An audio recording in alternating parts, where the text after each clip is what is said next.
नमस्कार, मैं हूं आपके साथ सूरमरा। की शुरुआत करते हैं। उत्तराखंड के मुख्यमंत्री पुष्कर सिंह धामी ने चारधाम यात्रा की तैयारियों का जायजा लिया है। इस दौरान उन्होंने कहा है कि पिछले वर्षों की तरह इस बार भी तीर्थयात्रियों की सुविधा और सुरक्षा सर्वोच्च प्राथमिकता रहेगी। चारधाम के कपाट खोलने की तिथियां तय कर दी गई है। 22 अप्रैल को केदारनाथ और 23 अप्रैल को बद्रीनाथ और अक्षय तृतीया के दिन गंगोत्री और यमुनोत्री धाम के कपाट खोले जाएंगे। मुख्यमंत्री ने भरोसा दिलाया है कि यात्रियों को हर संभव मूलभूत और बेहतर सुविधाएं उपलब्ध कराई जाएंगी।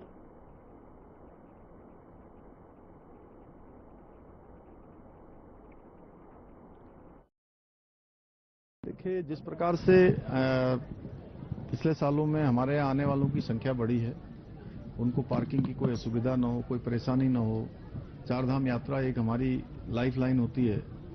वहां आने वाले यात्री, राज्य के अंदर अन्य स्थानों पर आने वाले पर्यटक, वो एक अच्छा अनुभव राज्य का लेकर जाएं। उसके लिए सभी सुविधाएं अच्छी हों, चाहे वो पार्किंग हो, आवास हो, पेयजल हो, सड़क हो, परिवहन हो, सुरक्षा हो, उन सभी पर हम तेजी से काम करेंगे। चारधाम यात्रा से पहले उत्तराखंड सरकार ने चीन सीमा के पास हवाई कनेक्टिविटी मजबूत करने का बड़ा कदम उठाया है। इस दौरान सीएम पुष्कर सिंह धामी ने कहा कि चिन्या, लिसॉर्ड और गोचर हवाई पट्टियों का संचालन अब सेना के माध्यम से किया जाएगा। यह घोषणा उन्होंने विकासखंड परिसर चिन्या लिसॉर्ड में आयोजित जन जन की सरकार जन जन के द्वार कार्यक्रम के दौरान की है। मुख्यमंत्री ने बताया है कि दोनों हवाई पट्टियां सामरिक और धार्मिक दृष्टि से महत्वपूर्ण हैं।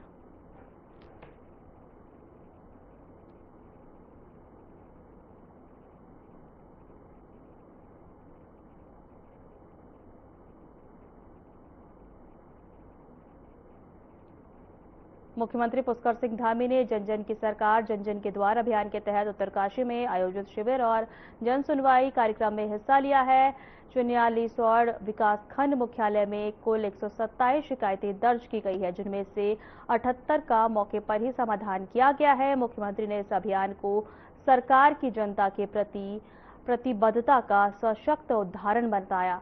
कार्यक्रम में यूपीएनएल कर्मचारियों ने समान कार्य समान वेतन लागू करने के लिए धन्यवाद और आभार व्यक्त किया।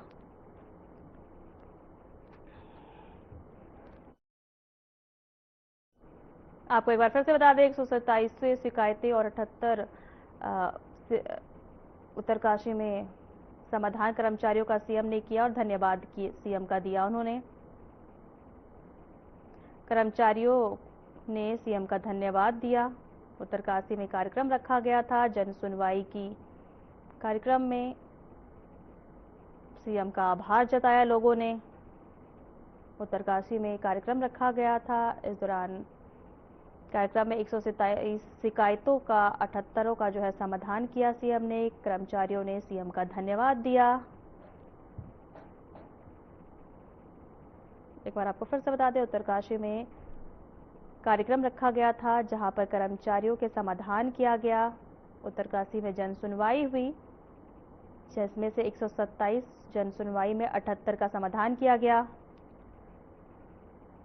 खबरों में आगे बढ़ते हैं। उत्तराखंड बोर्ड की परीक्षा 21 मार्च से शुरू होगी। पहले पेपर का सुबह 10 बजे निर्धारित है। नैनीताल जिले में 108 परीक्षा केंद्र बनाए गए हैं, जिनमें से 38 दूरस्थ इलाकों में, और सभी कक्ष निरीक्षकों को सुबह 9 बजे तक परीक्षा केंद्र पहुंचने और केंद्र पर कड़ी निगरानी रखने के निर्देश दिए गए हैं। आपको बता दें कि जिले में 12 सचल दल बनाए गए हैं और डीएम नैनीताल ने परीक्षा को सुरक्षित और पारदर्शी बनाने के लिए कड़े इंतजाम किए हैं।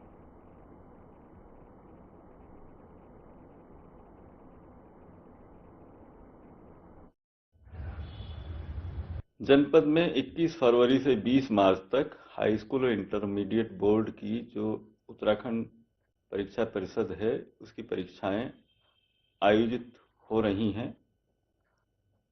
हाई स्कूल में 9,500 और इंटरमीडिएट में 8,700 परीक्षार्थी इन परीक्षाओं में बैठ रहे हैं।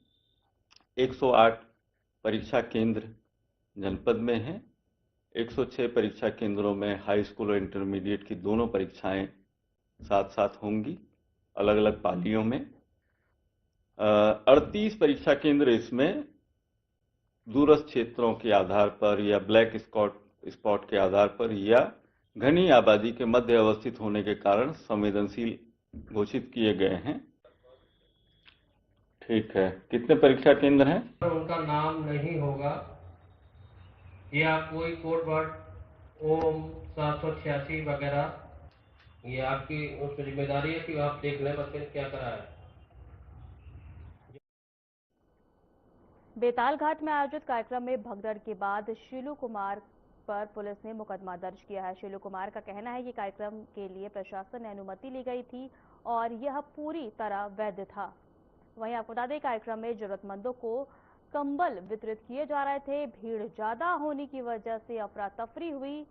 उन्होंने कहा कि न्याय न मिलने पर वह अदालत जाएंगे और गरीबों की मदद करना कोई अपराध नहीं है।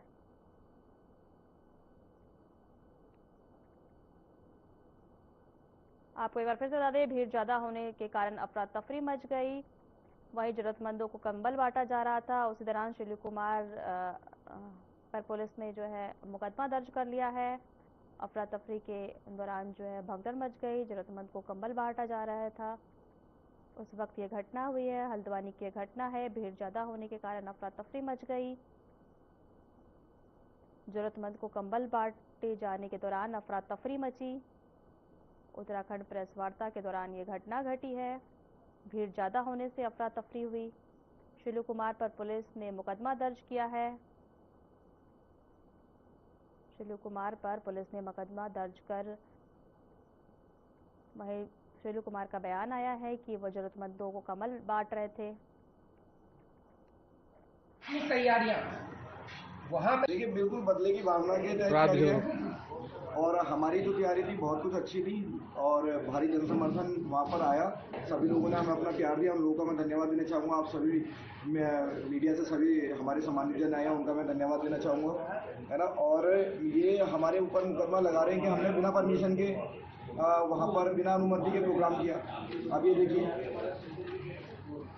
ये बिना अनुमति के प्रोग्राम है, इनका कहना है ये उस चीज़ की अनुमति है और हमने पूरी अनुमति के साथ वहाँ पर प्रोग्राम कराया। और इसमें साफ साफ लिखा है प्रतिलिपि थाना प्रभारी, प्रतिलिपि तहसीलदार, प्रतिलिपि मुख्य फायर स्टेशन, मिनी स्टेडियम, जिला युवा कल्याण, और हमने अपनी तरफ से भी पर्सनल मेल कर रहे हैं एसएसपी साहब, डीएम साहब को, एसडीएम साहब को, सभी को। उसके बावजूद भी कहा जा रहा है कि हमने बिना परमिशन के कार्य करे। सरकार को रिपोर्ट देने वाला प्रशासनिक तंत्र हो। देहरादून के डालनवाला स्थित वृद्ध आश्रम प्रेमधाम में महिला सशक्तिकरण और बाल विकास मंत्री रेखा आर्या ने बुजुर्ग महिलाओं से संवाद कर उनकी कुशल क्षेम का हाल जाना। इस दौरान मंत्री ने बताया कि अब तक महिलाएं सशक्तिकरण योजनाएं मुख्य रूप से बालिकाओं और युवतियों के लिए ही बनाई जा रही है। अब 60 वर्ष से अधिक उम्र की वृद्ध महिलाओं के लिए भी इसके अंतर्गत शासन देश लाकर योजनाएं लागू करने पर विचार किया जा रहा है।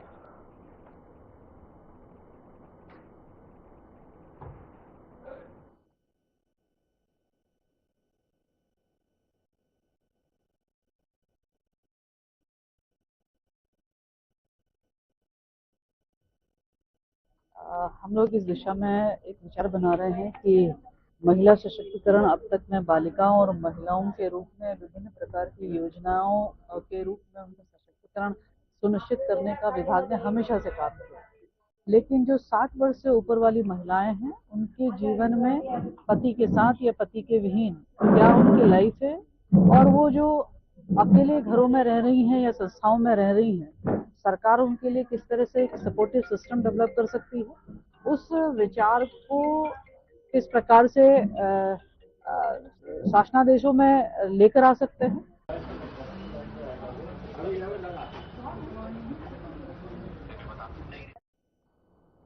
उत्तराखंड में मुख्यमंत्री पुष्कर सिंह धामी की सरकार के 4 साल पूरा होने पर बीजेपी द्वारा भव्य कार्यक्रम आयोजित किए जाने की तैयारी है। बीजेपी सरकार अपनी उपलब्धियां गिनाने की योजना बना रही है, तो वहीं कांग्रेस ने सरकार पर तीखा हमला बोला है। कांग्रेस प्रवक्ता राजेंद्र शाह ने कहा है कि बीजेपी के प्रदेश में 9 साल पूरे हो चुके हैं। ऐसे में सरकार को श्वेत पत्र जारी कर अपनी उपलब्धियां जनता के समक्ष स्पष्ट करनी चाहिए।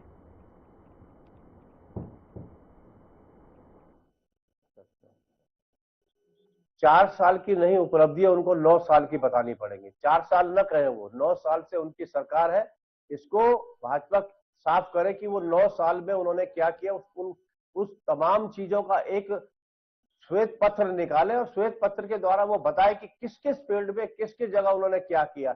सिवाय खनन के बढ़ावा देने के, खनन माफिया को, सिवाय शराब माफिया को बढ़ावा देने के, सिवाय घोटालों के, सिवाय पेपर लीक के, सिवाय बेरोजगारों पर जो है, बेरोजगारों के लिए उन्होंने जो कहा था कि हम रोजगार देंगे, झूठे वादे करने के सिवाय महंगाई सर पर है। और सबसे बड़ी बात, सरेआम लोगों को कत्लेआम कर दिया जा रहा है।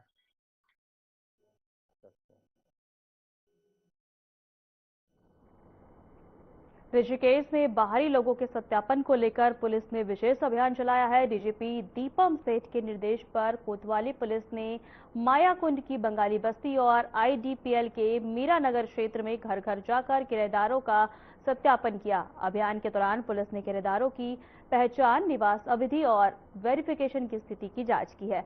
कार्रवाई में 6 किराएदार बिना पुलिस सत्यापन के पाए गए, जिनके खिलाफ चालान काटकर जुर्माना लगाया गया। एक बार आपको बता दें कि ऋषिकेश में 6 किराएदार बिना वेरिफिकेशन के पकड़े गए, उन पर जुर्माना लगाया गया। मकान मालिकों को पुलिस ने चेतावनी दी है कि किसी भी किराएदार को रखने से पहले वेरिफिकेशन कराएं। इस दौरान जो है 6 किराएदार बिना वेरिफिकेशन के पकड़े गए हैं। मकान मालिकों को पुलिस की चेतावनी है कि अगर वो किराएदार रखे तो सत्यापन अभियान जो है पुलिस ने ऋषिकेश में चलाया है। किराएदार रखे तो उनका वेरिफिकेशन कराएं। अगर वेरिफिकेशन नहीं करा पा रहे हैं तो पुलिस उनके खिलाफ जो है कार्रवाई करेगी। इसी दौरान 6 किराएदार जो है बिना वेरिफिकेशन के पकड़ाए गए। मालिकों को जो है पुलिस ने चेतावनी दी है, मकान मालिकों को।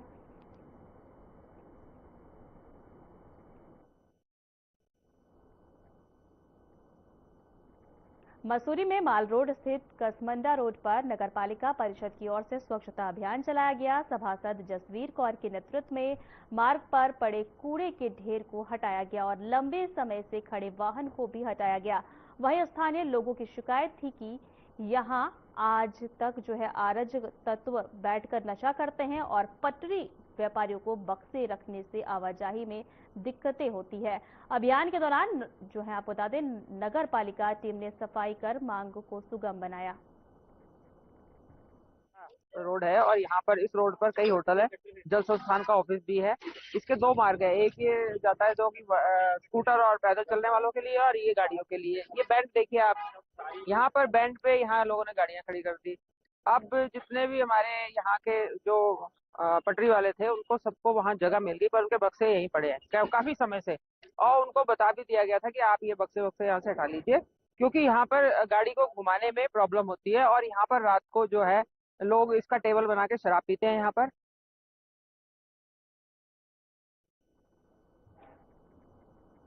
वक्त तो चला है छोटे से ब्रेक का।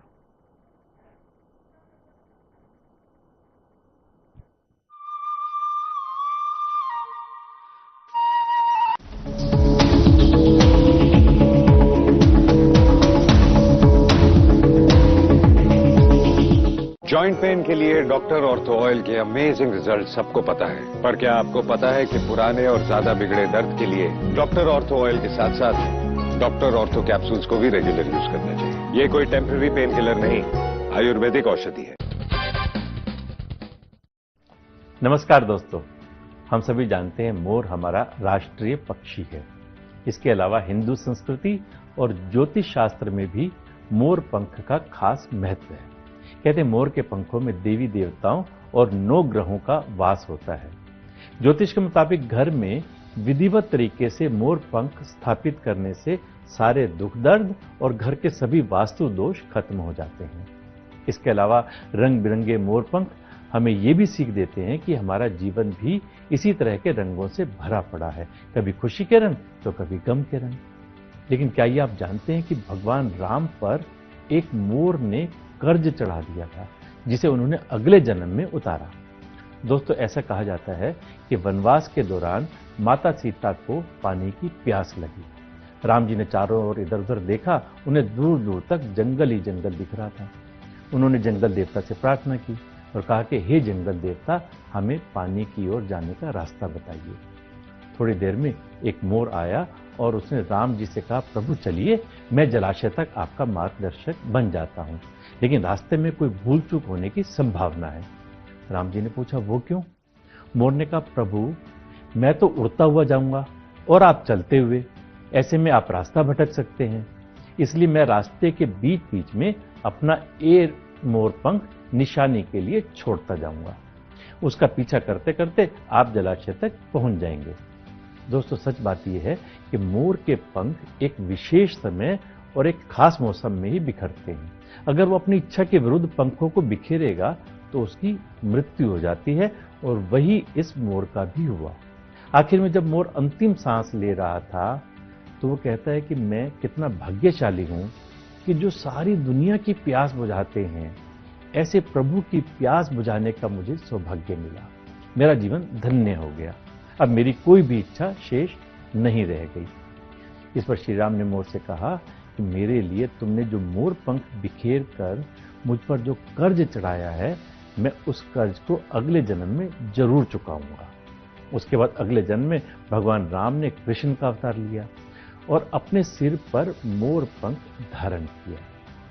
आप भी मोर में प्रभु राम और श्री कृष्ण के दर्शन कर सकते हैं और साक्षात मोर पंख को अपने मंदिर में सजाकर आशीर्वाद प्राप्त कर सकते हैं। मैं पिछले हफ्ते जयपुर जिस स्थान पर गया, वहां कम 200 मोर थे, जिनके साथ रहने का आनंद और सौभाग्य मुझे मिला। इसलिए सारी जानकारी एकत्र करके आपसे साझा की है। आप भी जब कभी मोर को देखें, ओम नमो भगवते वासुदेवाय मंत्र बोलकर ये अनुभव कर सकते हैं कि आप भी साक्षात कृष्ण जी के दर्शन कर रहे हैं। सच में ये मोर पंख इतना भी सुंदर ना होता, कृष्ण, अगर ये तेरे सिर पर ना सजा होता। नमस्कार।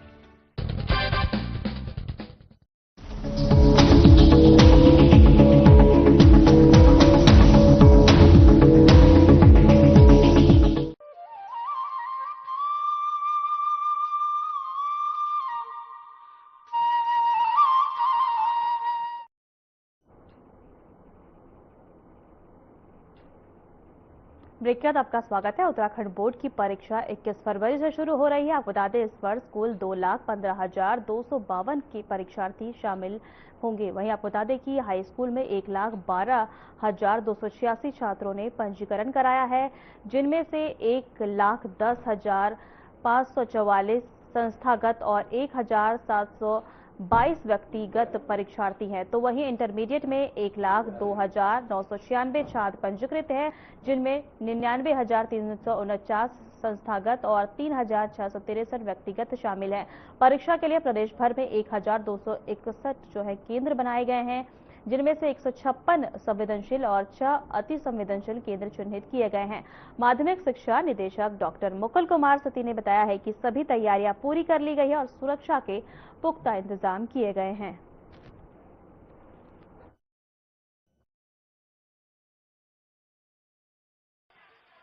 हमारे जो बोर्ड के एग्जाम है वो 20 फरवरी से स्टार्ट हो रहे हैं और 20 मार्च तक एग्जाम हमारे चलेंगे। इसमें 2,15,000 बच्चे लगभग जो है प्रतिभाग करेंगे और 1261 हमारे परीक्षा केंद्र बनाए गए हैं, जिसमें से एकल परीक्षा केंद्र हमारे जो हैं लगभग 50 हैं और 1211 हमारे जो है मिश्रित परीक्षा केंद्र हैं। इसी प्रकार से जो हमारे अति संवेदनशील सेंटर हैं वो 6 हैं और संवेदनशील 156 हैं। इस प्रकार से बोर्ड की जो तैयारियां हैं पूरी कर ली गई हैं। जिले में सारे डीएम्स की अवस्था में बैठकें कंप्लीट हो चुकी हैं।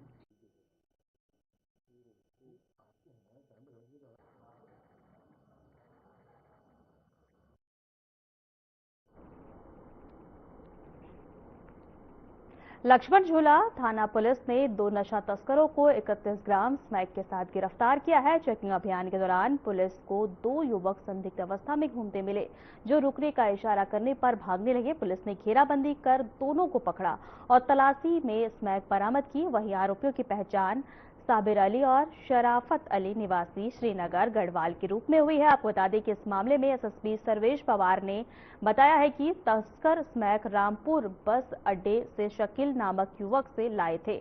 वहीं पुलिस ने शकील को भी नामजद कर उसकी तलाशी शुरू कर दी है।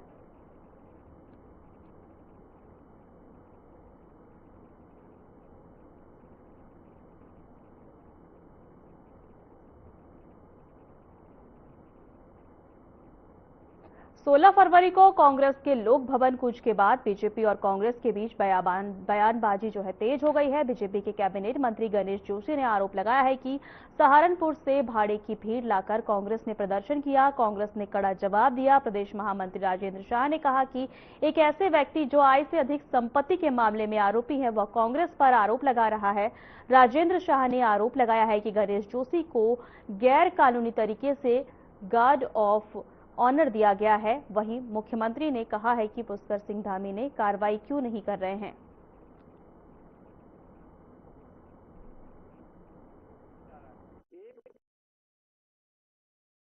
देखिए, एक ऐसा व्यक्ति जिसके ऊपर आय से अधिक संपत्ति में कोर्ट ने मुकदमा दर्ज करने के लिए सरकार से परमिशन मांगी है, जिस आदमी ने मसूरी विधानसभा में खाले नाले सब कब्जा दिए, जिस आदमी को तमाम लोग जानते हैं, जो गैर कानूनी तरीके से उसको जो है गार्ड ऑफ ऑनर दिया जा रहा है, एक 14 गढ़वाल राइफल का भगोड़ा जो 6 साल नौकरी करने के बाद भाग के आया है, वो उसकी औकात क्या है कि वो कांग्रेस के ऊपर इस तरह की बात कर। वो पहले अपने गिरबान में झांके और उसके बाद बात करे।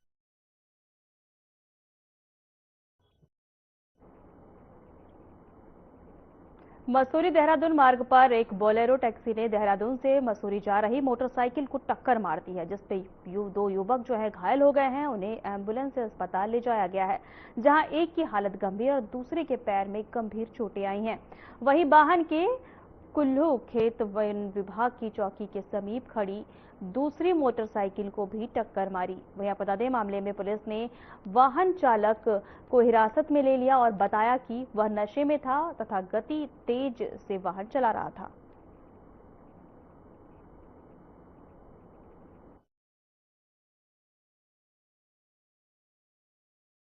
रात सर ऐसा हुआ कि मैं प्रॉपर अपनी ड्यूटी में था, वहाँ से ये गाड़ी आती है, गाड़ी बहुत स्पीड में थी और उसके बाद अचानक से इतनी फास्ट गाड़ी आई कि यहाँ पे मेरी गाड़ी खड़ी होती है, जैसे हमेशा खड़ी होती है, मेरी गाड़ी को मारते हुए बहुत स्पीड से ये सीधा पत्थर के ऊपर लगा दिया गाड़ी।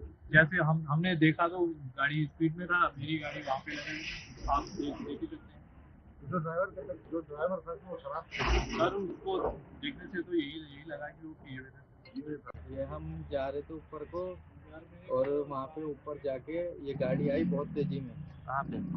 ये थोड़ा सा क्या वाटरफॉल है, उससे थोड़ा सा आगे बस 1-2 मोड़ मुड़ के वहाँ पे गाड़ी आती है, बहुत तेजी में आती है, मोड़ काटती है, पूरा रॉन्ग साइड आती है। 80 की स्पीड होगी, 80 या 70, और रॉन्ग साइड से पूरा उड़ा देती है। जो हमारे साथ के भाई थे ना, उन्हें एकदम उड़ाती है और रुकी नहीं, एकदम भाग जाती है वहाँ से। एकदम से हम पीछा करने गए थे तो भाग गई थी वो गाड़ी। फिर हमने एम्बुलेंस बुलाई, फिर गाड़ी भाग गई थी तो हमने यहाँ रिपोर्ट करी थी, कॉल कर दी थी 112 पे।